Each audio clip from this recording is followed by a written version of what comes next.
The true story I'm about to tell you is not a case of verisimilitude. This actually happened to me. A meeting with the CEO. For you see, a year ago at this time, I was a virtual employee for a savvy startup in the Silicon Valley. I've changed the name of the companies, the individuals, for the sake of anonymity. The name of the company was called Bloom. It's located in Palo Alto, California.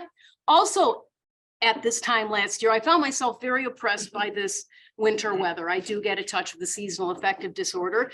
I remember talking to my brother on the phone, who also was working for this Bloom company as a recruiter, telling him how horrible I felt. And he said, why don't you just come out here to California, Santa Clara, which is a half hour away from Palo Alto, and visit my wife, Michelle, and I. Stay here a few weeks. The sunshine will do you well. I'll take you to the headquarters. You can meet some people. They're having some big meetings anyways, and this will be good for you. I happily obliged. I flew out there. We decided early on a Tuesday morning to leave his home, to fly to the headquarters, to drive to the headquarters, which was a half-hour drive. We arrived bright and early at 7:30 in the morning. It's my first time in downtown Palo Alto, which looks so exquisite, which looks so horribly, horribly expensive, and it is. We walked inside the building, and he said, you know, let's not take the elevator. I like to get my exercise. Let's take the stairwell. Now, my brother is 3 years older than me and just full of just unceasing energy. And he literally bounded up the stairs, taking 2 steps at a time, holding his briefcase, and I'm trying to follow him as best as I can. I was wearing a low high heel, but enough to impede. Anyways, I was running as fast as I can, and in his typical fashion, he said, okay, see you later, and he just escaped out a door. And there I was in the stairwell. For some reason, I went up another flight, realized I needed to go back down another flight to where the Bloom office wasn't watching where I was going. I was running like a bull in a china shop, if you know what I mean. I was just, and all of a sudden boom, I almost collided with this individual who was coming up the steps, minding his own business.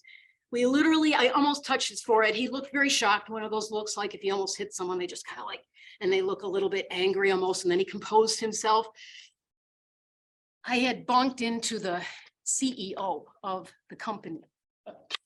His name is Kari Biner, name change for anonymity.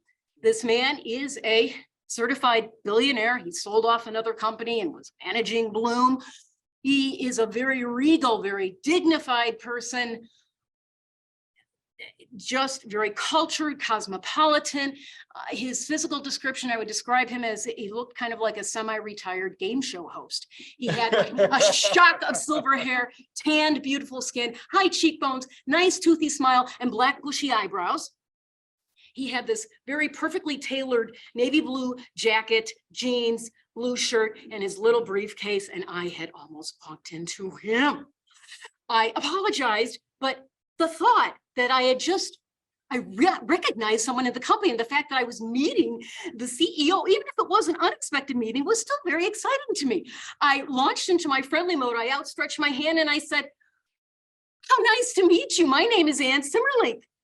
I knew he didn't know who the heck I was, so I thought maybe he'd know who my brother was. I said, my older brother is a senior recruiter. His name is Eric Thorson. And he just stared at me and said, oh, well, hello, Eric Thorson's sister.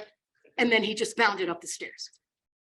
I stood there in the stairwell by myself thinking, okay, number one, I'm never going to run up or down these stairs again. Number two, why didn't he recognize my brother's name? I thought, Anyways, I walked into the office where my brother was unpacking his stuff. And I said, you'll never believe who I met in the stairwell. I ran into Kari Biner. Can you believe it? And he said, well, no, it's not that really amazing, considering that there are people from all over the world are flying in, and he probably just had an early morning meeting. And I said, well, I know he didn't know who I was, but I said that I am your sister. I said, I am Eric Thorson's sister. He's a senior recruiter. And then at that point, my brother dropped everything he was doing, looked right at me and said, Ann, Kari Biner doesn't know who Eric Thorson is. He doesn't know who I am. He doesn't care.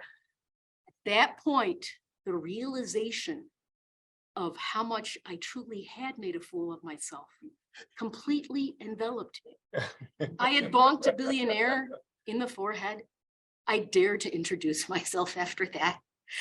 And I dared to be a name dropper by introducing my brother, who he doesn't even know who he is.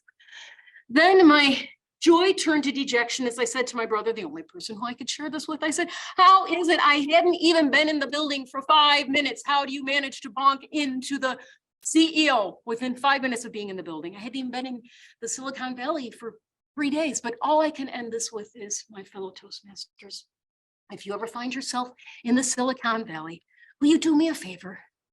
Will you think of me in this preposterous story? And will you refer to the Silicon Valley as the Silicon Valley? Because that is how that encounter went. It was a wonderful meeting with the CEO. I still cherish it. Thank you so much.